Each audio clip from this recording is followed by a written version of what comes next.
Friends, welcome back to Soumya Kannada channel. ನಾನು ನಿಮ್ಮ ಸೌಮ್ಯ. Friends, ನೀವು ಎಂದಾದರೂ ಗಮನಿಸಿದ್ದೀರಾ, ನಾವು ಎಷ್ಟೇ ಪ್ರಯತ್ನ ಪಡ್ತಾ ಇದ್ರೂ ಕೆಲವೊಮ್ಮೆ ನಮ್ಮ ಕಷ್ಟಗಳು ಮಾತ್ರ ನಮ್ಮನ್ನು ಬಿಟ್ಟು ಹೋಗ್ತಾ ಇರಲ್ಲ. ಆದರೆ ಇನ್ನು ಕೆಲವೊಮ್ಮೆ ಇದ್ದಕ್ಕಿದ್ದಂಗೆ ಎಲ್ಲ ಸಮಸ್ಯೆಗಳು ತಾವಾಗೇ ಬಗೆಹರಿದೋಗುತ್ತೆ. ಆ ಕಷ್ಟಗಳು ಹೇಗೆ ಕಳೀತು ಅಂತಲೇ ನಮಗೆ ಗೊತ್ತಾಗಲ್ಲ, ನಮಗೆ ಆಶ್ಚರ್ಯ ಆಗುತ್ತೆ. ನಿಮ್ಮ ಜೀವನದ ಕತ್ತಲೆಯ ದಿನಗಳು ಮುಗಿದು ಅದೃಷ್ಟ ನಿಮ್ಮ ಮನೆ ಬಾಗಿಲು ತಟ್ಟಲಿದೆ ಅಂತ ಹೇಳಲು ಈ ಬ್ರಹ್ಮಾಂಡ ನಿಮಗೆ ಕೆಲವು ರಹಸ್ಯ ಸಂಕೇತಗಳನ್ನ ಕಳಿಸುತ್ತೆ ಅಂತ ನಿಮಗೆ ಗೊತ್ತಾ? ಹೌದು, ಜ್ಯೋತಿಷ್ಯ ಶಾಸ್ತ್ರ ಮತ್ತು ಪುರಾಣಗಳ ಪ್ರಕಾರ ದೇವರು ಕೆಲವು ಗುರುತುಗಳ ಮೂಲಕ ನಮಗೆ ಒಳ್ಳೆ ದಿನಗಳು ಶುರುವಾಗುತ್ತೆ ಅಂತ ಕೆಲವು ಸೂಚನೆಗಳನ್ನ ನೀಡ್ತಾನೆ. ಇಂದಿನ ವಿಡಿಯೋದಲ್ಲಿ ಆ 6 ಪ್ರಮುಖ ಸೂಚನೆಗಳು ಯಾವುದು ಅಂತ ನಾವು ತಿಳಿಯೋಣ. ಇದರಲ್ಲಿ 5 ಸಂಕೇತ ಮಾತ್ರ ತುಂಬಾ ಅಪರೂಪವಾದದ್ದು. ಅದು ನಿಮಗೆ ಕಂಡ್ರೆ ನಿಮ್ಮ ಹಣೆ ಬರವೇ ಬದಲಾದಂತೆ. ಅದಕ್ಕಾಗಿ ಈ ವಿಡಿಯೋವನ್ನು ನೀವು ಕೊನೆಯವರೆಗೂ ಮಿಸ್ ಮಾಡದೆ ನೋಡಿ. ಮೊದಲನೇ ಸಂಕೇತ, ಬ್ರಹ್ಮ ಮುಹೂರ್ತದಲ್ಲಿ ನಿದ್ದೆಯಿಂದ ಎಚ್ಚರ ಆಗೋದು. ನೀವು ಯಾವುದೇ ಅಲಾರಾಮ್ ಇಟ್ಕೊಳ್ದಿದ್ರೂ ನೀವು ಪ್ರತಿದಿನ ಬೆಳಗಿನ ಜಾವ 3:30ಯಿಂದ 5 ಗಂಟೆ ನಡುವೆ ನಿಮಗೆ ಎಚ್ಚರ ಆಗ್ತಿದೆಯೇ? ಹಾಗಾದರೆ ಅದು ಸಾಮಾನ್ಯ ವಿಷಯ ಅಲ್ಲ. ನಿಮ್ಮ ಮನಸ್ಸು ದೈವ ಚಿಂತನೆಯತ್ತ ಸಾಗುತ್ತಿದ್ರೆ ನಿಮ್ಮ ಗ್ರಹ ದೋಷಗಳು ದೂರವಾಗಿ ಬ್ರಹ್ಮಾಂಡವು ನಿಮ್ಮನ್ನು ಆಶೀರ್ವದಿಸಲು ಸಿದ್ಧವಾಗಿದೆ ಅಂತ ಅರ್ಥ ಮಾಡ್ಕೊಳ್ಳಿ. ಎರಡನೇದು, ನಮ್ಮ ಮನೆಗೆ ಬರೋ ಅತಿಥಿಗಳು. ನಿಮ್ಮ ಮನೆಯ ಬಾಗಿಲಿಗೆ ಹಸು ಬಂದು ಕೂಗಿದ್ರೆ ಅದು ಮುಕ್ಕೋಟಿ ದೇವತೆಗಳ ಆಗಮನದ ಸಂಕೇತ.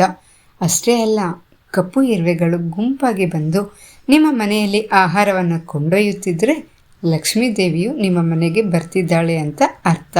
ಇವು ಆರ್ಥಿಕ ಸಂಕಷ್ಟಗಳು ದೂರವಾಗುವ ಬಲವಾದ ಸಂಕೇತಗಳು. ಮೂರನೇದು, ಶುಭ ಸ್ವಪ್ನಗಳು. ಕನಸಿನಲ್ಲಿ ನಿಮಗೆ ಹಸಿರು ಪ್ರಕೃತಿ ಅಥವಾ ಹರಿಯುವ ನಿರ್ಮಲವಾದ ನೀರು, ಬಿಳಿ ಆನೆ ಕಂಡ್ರೆ ನಿಮ್ಮ ಜೀವನದಲ್ಲಿ ಐಶ್ವರ್ಯ ಬರ್ತಾ ಇದೆ ಅಂತ ಸ್ವಪ್ನಶಾಸ್ತ್ರ ಹೇಳ್ತಾ ಇದೆ.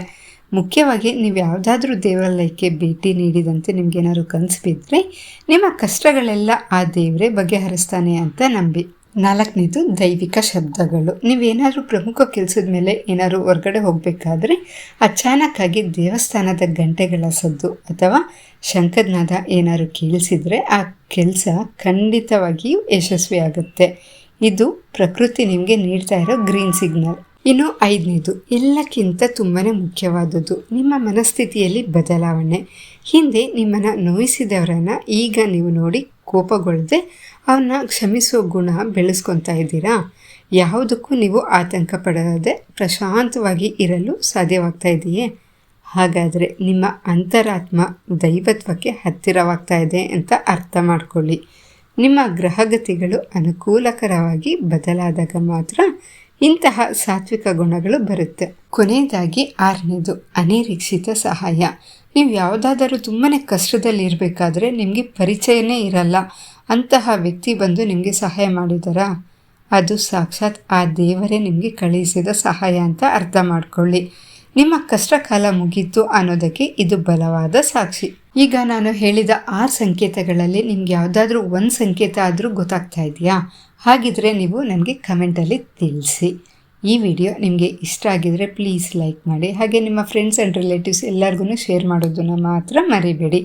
ಇಂತಹ ಮತ್ತಷ್ಟು ಆಸಕ್ತಿದಾಯಕ ವಿಡಿಯೋಗಳಿಗಾಗಿ ನೀವು ನಮ್ಮ ಸೌಮ್ಯ ಕನ್ನಡ ಚಾನಲನ್ನು ಈಗಲೇ ಸಬ್ಸ್ಕ್ರೈಬ್ ಮಾಡಿಕೊಳ್ಳಿ.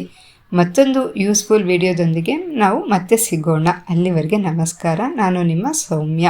ಸರ್ವೇ ಜನ ಸುಖಿನೋ ಭವಂತು.